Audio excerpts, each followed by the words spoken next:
എന്നിട്ട് ആളുകളുടെ എണ്ണ ഇപ്പം ഇന്നലെയും മിനിയാന്നൊക്കെ ഫോണാ. ഞങ്ങളുടെ സ്വീകരണ സ്ഥലം നീ നോക്കുന്നില്ലേ? എൻ്റെ മണിപ്പതാണല്ലോ. എത്ര ആളുകളാണ് തടിച്ചുകൂടിയിട്ടുള്ളത്. ഞാൻ ഒരാൾക്ക് ഉള്ളാൾ തങ്ങളുടെ പ്രസംഗം കേൾപ്പിച്ചു കൊടുത്തു.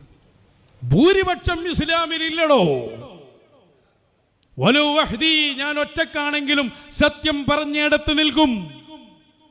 ഞാൻ അതിലേക്ക് വരുന്നുണ്ട്. കൂട്ടത്തിൽ ഞാൻ പറഞ്ഞു, നിങ്ങളുടെ സ്ഥാപനങ്ങളിൽ നിന്ന് വാടകക്കെടുക്കുന്ന മുതഅല്ലിമീങ്ങളെ ഒരു സ്വീകരണ പരിപാടിയിൽ വിളിക്കാതിരിക്കുക. ഇപ്പോൾ കോഴിക്കോട്ട് സ്വീകരണം നടക്കുമ്പോൾ മർക്കസ്, ഗാർഡൻ അടക്കമുള്ള കുറേ എണ്ണത്തിനെ തീറ്റിപ്പോറ്റുണ്ടല്ലോ. ഓരോറ്റ ഒന്നിനും ഒഴിവില്ലാതെ മുഴുവൻ എണ്ണത്തിനെയും അവിടെ എത്തിക്കണം. എവിടെയൊക്കെ മദ്രസ ഉണ്ടോ മുഅല്ലിം പോയില്ലെങ്കിൽ ശമ്പളം കട്ട്.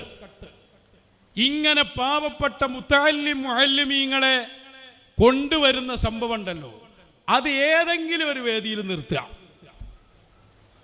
നിർത്തിയിട്ട് പൊതുജനങ്ങൾ മാത്രം വരുന്ന ഒരു സദസ്സാക്കുക. അപ്പ അറിയാം നിങ്ങളുടെ കൂട്ടത്തിൽ പൊതുജനത്തിന്റെ പങ്കാളിത്തം എത്ര ഉണ്ടെന്ന്. അത് തന്നെ മുസ്ലിയാക്കന്മാർക്ക് ഫാനും കുപ്പായി ഇറക്കുന്നത് വേറെയും അതൊക്കെ ഉണ്ട്. അതൊക്കെ ബസ്സിലൊക്കെ തിരക്കാന്ന് പറഞ്ഞത്. കാരണം കാരന്തൂരിലേക്കുള്ള വരവ് ഫുള്ള് ഇവിടുന്ന് അങ്ങോട്ട് മുതലക്കുളത്തേക്ക് പോയത് ഈ ടീമാണ്.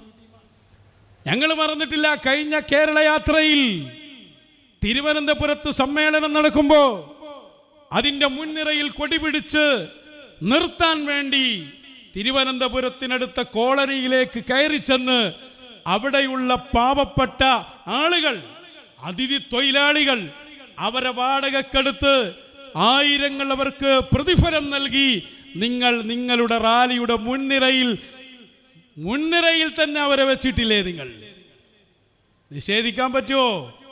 ആ സംഘത്തിന് ലക്ഷങ്ങൾ എണ്ണിക്കൊടുത്ത ആള് ഇന്ന് നമ്മുടെ കൂടെയാണ്.